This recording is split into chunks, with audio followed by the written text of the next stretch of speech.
સૌથી પહેલી વિગત આપણી પાસે એ આવે છે કે પ્રધાનમંત્રી નરેન્દ્ર મોદીનો ઐતિહાસિક પોલેન્ડ અને યુક્રેન પ્રવાસ. પોલેન્ડની અંદર આની અગાઉ મોરારજીભાઈ દેસાઈ જ્યારે વડાપ્રધાન હતા ત્યારે 1979ની અંદર મુલાકાત માટે ગયેલા હતા. પોલેન્ડની સાથે ભારતનો એ પ્રકારનો એકદમ બોન્ડિંગ બરોબર નથી, મતલબ કે એટલો બધો ટાઈટ રિલેશન નથી. જે દેશની સાથે ખૂબ જ સારા રિલેશન હોય, જેની સાથે ખૂબ સ્ટ્રેટેજિક પાર્ટનરશિપ હોય, ત્યાં અવારનવાર આવવા જવાનું થતું હોય, પરંતુ પોલેન્ડની સાથે એ પ્રકારના રિલેશન નથી કે દર 2 વર્ષે કે 3 વર્ષે 4 વર્ષે ભેગા થાય. પણ હવે નરેન્દ્ર મોદી જે પ્રવાસ માટે ગયા છે, 1979ની અંદર મોરારજીભાઈ દેસાઈ ગયા હતા અને ત્યાર પછી 45 વર્ષે 2024ની અંદર ફરીવાર ભારતીય વડાપ્રધાન ત્યાંની મુલાકાત માટે જાય છે. અને ત્યાંના જે વડાપ્રધાન રહેલા છે ડોનાલ્ડ ટસ્ક, એ આ વ્યક્તિ રહેલા છે. એમની સાથે અત્યારે એ બાબત ઉપર સહમતિ સાધી છે કે હવે આપણો જે રિલેશન રહેલો છે એને એક લેવલ સુધી પહોંચાડીએ અને અપગ્રેડ કરીએ, એને સ્ટ્રેટેજિક પાર્ટનરશિપ બનાવીએ, વ્યૂહાત્મક દ્રષ્ટિએ આપણે મહત્વ વધારીએ. તો પોલેન્ડની સાથે રિલેશન હવે ધીમે ધીમે સુધરશે. પોલેન્ડની મુલાકાત માટે જે જાય છે તો ત્યાં આગળ આપણે જે મહત્વપૂર્ણ બાબત રહેલી છે એ યાદ રાખીએ કે જ્યારે સેકન્ડ વર્લ્ડ વોર શરૂ હતું 1939થી લઈ 1945 સુધી, એ સમય દરમિયાન જર્મનીએ પોલેન્ડની ઉપર આક્રમણ કરેલું, ત્યારે ત્યાંના બાળકોને જામનગરના જામ સાહેબે આશરો આપેલો અને એ યાદની અંદર એ બાબતને ધ્યાને રાખી અને પોલેન્ડમાં એક જામ સાહેબનું સ્મારક બનાવવામાં આવેલું. તો નરેન્દ્ર મોદીએ એની મુલાકાત લીધી. ત્યાર પછી મરાઠા સામ્રાજ્ય અંતર્ગત જે કોલ્હાપુર રિયાસત હતી એમણે પણ બીજા વિશ્વયુદ્ધ વખતે પોલેન્ડની મદદ કરેલી અને ત્યાંની મહિલાઓને, પીડિત વ્યક્તિઓને આશરો આપેલો અને એટલા માટે એ બાબતને ધ્યાને રાખી એના માટે પણ એક સ્પેશિયલ સ્મારક બનાવવામાં આવેલું. તો એની મુલાકાત લીધી. તો પોલેન્ડની 2 દિવસ માટેની યાત્રા હતી, એક 21 ઓગસ્ટ અને એક 22 ઓગસ્ટના દિવસે. અને ત્યાર પછી નરેન્દ્રભાઈ મોદી જાય છે પોલેન્ડથી યુક્રેનની યાત્રા માટે જાય છે. પોલેન્ડની રાજધાની રહેલી છે વોર્સો અને યુક્રેનની રાજધાની રહેલી છે કીવ. જ્યારે કોઈ પણ દેશ તમારે ચર્ચાની અંદર આવે, કરંટ અફેર્સની અંદર આવે, તો તમારે ખાસ કરીને એ દેશની અંદર જે રાષ્ટ્રાધ્યક્ષ રહેલા છે એને યાદ રાખવા, એની રાજધાની યાદ રાખવી અને એ દેશનું જે ચલણી નાણું હોય, કરન્સી હોય, એને તમારે ખાસ રીતે યાદ રાખવી. આ રીતે તમે જ્યારે કરંટ અફેર્સની અંદર કોઈ દેશ ચર્ચામાં આવે અને યાદ રાખતા રહેજો તો જેકેમાંથી અલગથી તમારે યાદ રાખવાની ખાસ જરૂર નહીં પડે. અને એક સાથે જેકેની બુકમાંથી તમે યાદ રાખવાની કોશિશ કરશો તો તમને લાંબા ટાઈમ સુધી યાદ નહીં રહે. તો જે દેશ તમારે ચર્ચામાં આવે છે એને નકશાની અંદર પહેલાં તો જુઓ અને ત્યાર પછી એ દેશની અગત્યની જે બાબતો હોય એને ખાસ રીતે યાદ રાખો. તો વોર્સો એ પોલેન્ડની રાજધાની રહેલી છે અને ત્યાંથી રેલવેના માધ્યમથી પ્રવાસ કરી અને યુક્રેન જાય છે.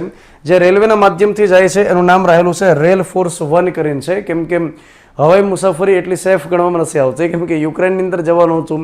રશિયાની યુક્રેનની સાથે વોર અત્યારે હાલમાં શરૂ રહેલું છે. તો 10 કલાકની મુસાફરી કરી અને નરેન્દ્રભાઈ મોદી પહોંચે છે યુક્રેનની રાજધાની કીવ ખાતે. યાદ રાખો કે ઓગસ્ટ મહિનાની અંદર યુક્રેનની યાત્રા કરી અને એની અગાઉના મહિને જુલાઈ મહિનાની અંદર એ રશિયાની મુલાકાત માટે પણ ગયેલા. ભારત અને રશિયાએ ડિસાઇડ કરેલું છે કે દર વર્ષે શિખર સંમેલન અથવા શિખર મંત્રણા કરીએ. જ્યારે કરંટ અફેર્સની અંદર તમે સાંભળો શિખર મંત્રણા, એનો અર્થ તમારે એ કરવાનો કે જે તે દેશના જે મુખ્ય વ્યક્તિ હોય, જે રાષ્ટ્રપતિ હોય કે વડાપ્રધાન હોય, એ બંને મુલાકાત કરતા હોય એને શિખર મંત્રણા કહેવાય. તો રશિયા અને ભારત આ બંને દર વર્ષે શિખર મંત્રણા કરે છે. ગયા વર્ષે રશિયાના રાષ્ટ્રપતિ વ્લાદિમીર પુટિન દિલ્હી ખાતે આવેલા હતા. આ વખતે નરેન્દ્રભાઈ મોદી રશિયા ગયેલા હતા અને આવતા વર્ષે વળી પાછા વ્લાદિમીર પુટિન ભારતની મુલાકાત માટે આવશે. તો આ એકદમ સિલસિલો દર વર્ષે શરૂ હોય છે. તો જુલાઈ મહિનાની અંદર રશિયા ખાતે જાય છે અને ઓગસ્ટ મહિનામાં યુક્રેન ખાતે જાય છે. ભારતનું પહેલેથી વલણ એ પ્રકાર રહેલું છે, મતલબ બેન જોડાણવાદની નીતિ તો ઓલરેડી જવાહરલાલ નહેરુએ અપનાવેલી હતી કે જ્યારે કોલ્ડ વોર શરૂ હતો ત્યારે યુદ્ધ જ્યારે વિશ્વની અંદર ફાટી નીકળે ત્યારે ભારત હંમેશા તટસ્થ રહેશે. ભારત કોઈ પણ એક દેશને સપોર્ટ કરી અને અન્ય દેશનું દુશ્મન નહીં બને.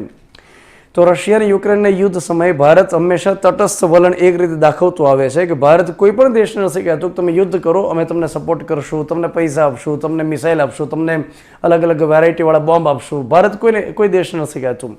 તો ભારત બને ત્યાં સુધી શાંતિનો માર્ગ અપનાવવા માટે કોશિશ કરે છે.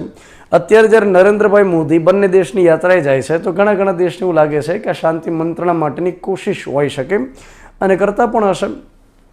યુક્રેનની મુલાકાત માટે જ્યારે જાય છે તો આપણે એ પણ યાદ રાખવું જોઈએ કે જ્યારે યુક્રેન અને રશિયાની વચ્ચે યુદ્ધ ફાટી નીકળ્યું ત્યારે લગભગ 18,000 જેટલા ભારતીય નાગરિકો ત્યાં આગળ ફસાયેલા હતા યુક્રેનની અંદર. અને યુક્રેનમાંથી સહી સલામત રીતે ભારતીય નાગરિકોને ભારત પરત લાવવા માટે સહી ભારત સરકારે એક ઓપરેશન કરેલું હતું જેનું નામ હતું ઓપરેશન ગંગા. આ ઓપરેશન ગંગા પરીક્ષાની અંદર પૂછવામાં આવેલું હતું, તો એને પણ આપણે યાદ રાખીએ.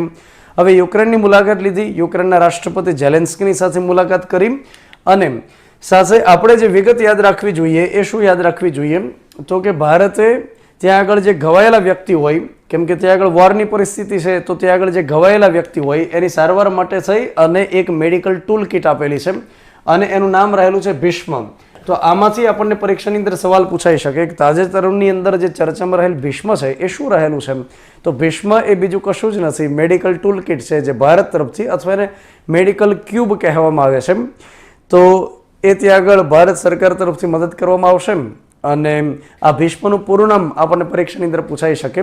તો ભીષ્મનું પૂરું નામ થાય છે ભારત હેલ્થ ઇનિશિયેટિવ ફોર સહકાર હિત એન્ડ મૈત્રી. તો એમાં 3 શબ્દ રહેલા છે ગુજરાતીમાં, હિન્દીમાં આપણે કહી શકીએ, અને 3 શબ્દ જે રહેલા છે એ ઇંગ્લિશની અંદર રહેલા છે. તો અગેન એનું પૂરું નામ શું થાય છે?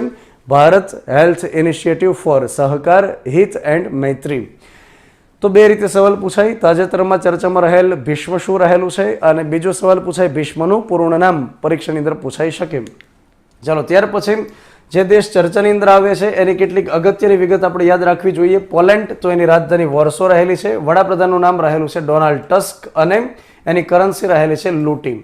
ત્યાર પછી યુક્રેન, એની રાજધાની કીવ છે, ત્યાંના રાષ્ટ્રપતિ ઝેલેન્સ્કી છે, અને કરન્સી રહેલી છે રેવાનિયા.